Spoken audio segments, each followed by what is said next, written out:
Belajar Bahasa Quran, bagian 70. Fungsi lafaz idza. Review materi kaidah bahasa sebelumnya. Bal sebagai kata penghubung koordinatif. Kata bal ini berfungsi menghubungkan kalimat yang selaras. Dalam bahasa Indonesia umumnya diartikan tetapi atau akan tetapi yang mengandung makna menyimpang dari pernyataan sebelumnya. Contoh, U'tiya Muhammadan bal Khalidan. Saya tidak akan memberikan Muhammad, tetapi Khalid. Uhibbut tamara balil inabah. Saya tidak suka kurma, tetapi anggur. Partikel bal berfungsi mengubah pernyataan sebelumnya. Penggunaan ini disebut oleh ahli tata bahasa Arab istidrak. Sausarifu ila Misrah bal Suriah. Saya akan melakukan perjalanan ke Mesir, atau lebih tepatnya ke Suriah. Uridu dajajan bal samakan. Saya ingin ayam, tidak, atau lebih tepatnya ikan. Ada pula fungsi tambahan partikel bal, digunakan sebagai partikel penekanan. Dalam konteks kalimat, kata ini sewaktu-waktu lebih tepat diartikan sebaliknya, bahkan sesungguhnya.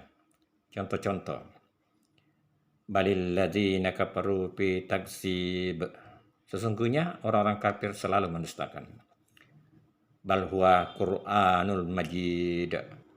Bahkan yang didustakan mereka itu ialah Al-Qur'an yang mulia.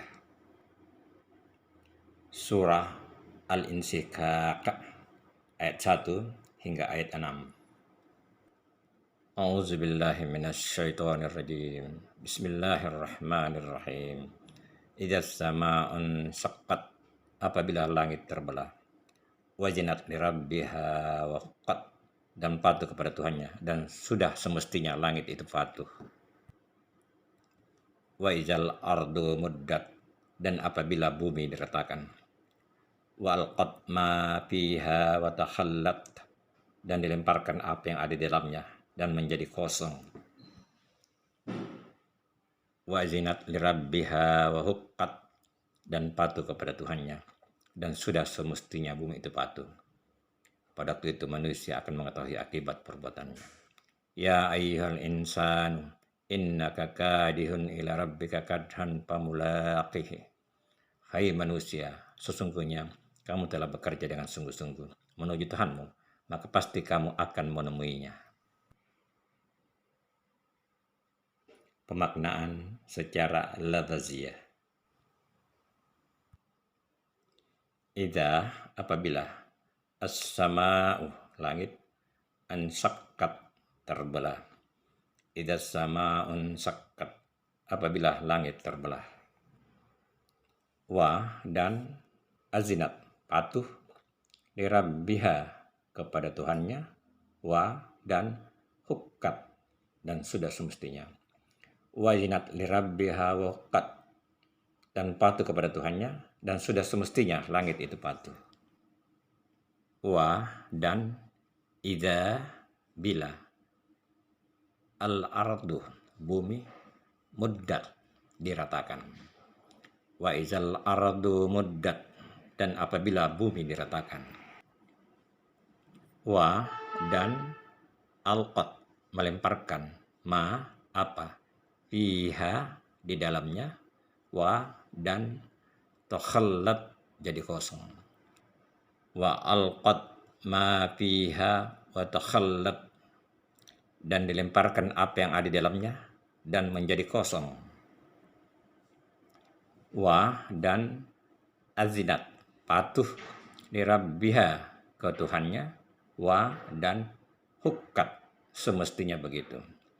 Wazinat lirabbiha wa huqqat, dan patuh kepada Tuhannya, dan sudah semestinya bumi itu patuh. Pada waktu itu manusia akan mengetahui akibat perbuatannya. Ya ayyuha, wahai al-insanu, manusia, innaka, sungguh kamu, kadihun, keras. Ya ayyuhal insanu innaka kadihun, hai manusia, sesungguhnya kamu telah bekerja keras. Ila menuju Rabbika Tuhanmu, kadhan dengan sungguh-sungguh.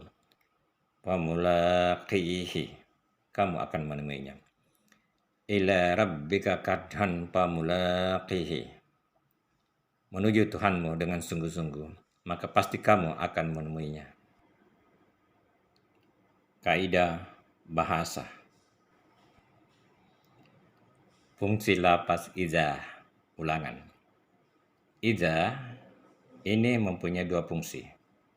Pertama, lapas ini menunjukkan masa akan datang. Dalam fungsi demikian termasuk kalimat jumlah fi'liyah. Sesudahnya kebanyakan memakai bentuk kata fi'il madhi dan mudhari. Contoh pada ayat-ayat yang kita bahas. Idza sama'un shaqqat, apabila langit terbelah. Wa idzal ardu muddat, dan apabila bumi diratakan. Wa zinat lirabbiha wa huqqat, dan patuh kepada Tuhannya, dan sudah semestinya bumi itu patuh. Fungsi kedua, untuk menunjukkan hal tiba-tiba.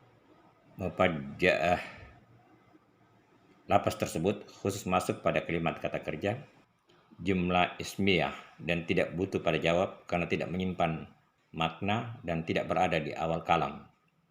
Contoh, harajtu wa iza faja'tu syadiki alal bab. Aku keluar dan tiba-tiba aku dapati temanku di pintu. Istasaltu bihi wa faja'tu ba'da yabki. Aku memanggilnya dan tiba-tiba ia menangis. Cukup sekian untuk pembelajaran pada bahagian ini dan kita akan lanjutkan pada bahagian selanjutnya. Syukran, thank you, terima kasih.